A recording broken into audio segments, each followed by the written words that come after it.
কাল আমি রান্না করেছিলাম ইলিশ মাছ গাঠি কচু দিয়ে। তো আমি রান্নাটা কীভাবে করেছিলাম চলো তোমাদের সাথে সেটাই আজকে শেয়ার করে নিই। প্রথমেই মাছগুলোকে ভালো করে ধুয়ে বেছে পরিষ্কার করে নিয়েছিলাম। এরপরে মাখিয়ে নিয়েছিলাম নুন আর হলুদ। তারপরে কড়াইতে দিয়ে দিয়েছিলাম বেশ খানিকটা তেল। তেলে দিয়ে দিয়েছিলাম কালো জিরে ফোড়ন।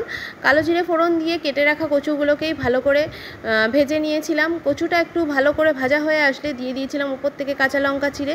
যে যেমন ঝাল খান সেই অনুযায়ী এখানে লঙ্কাটা দিতে পারেন। এরপরে দিয়ে দিয়েছিলাম খানিকটা জল। বেশি জল দেবো না, এখানে কচুটা সেদ্ধ করার জন্যই আমি জলটা দিয়েছিলাম। এই জলটা দিয়েই কচুটা সেদ্ধ করে নেব ঢেকে।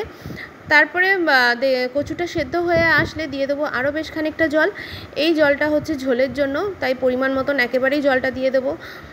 ঝোলটা ফুটে আসলে ওপর থেকে মাছগুলো এক এক করে ছেড়ে দেবো। তারপরে আবার কিছুটা নেড়ে চেড়ে মাছগুলো জলে ডুবিয়ে দিয়ে আবার ওপর থেকে ঢেকে দেবো বেশ কিছুক্ষণের জন্য। আবার বেশ কিছুক্ষণ পরে ঢাকনাটা খুলে দেখে নেব, এখানে প্রায় মাছ আর কচু দুটোই আমার সেদ্ধ হয়ে গেছে।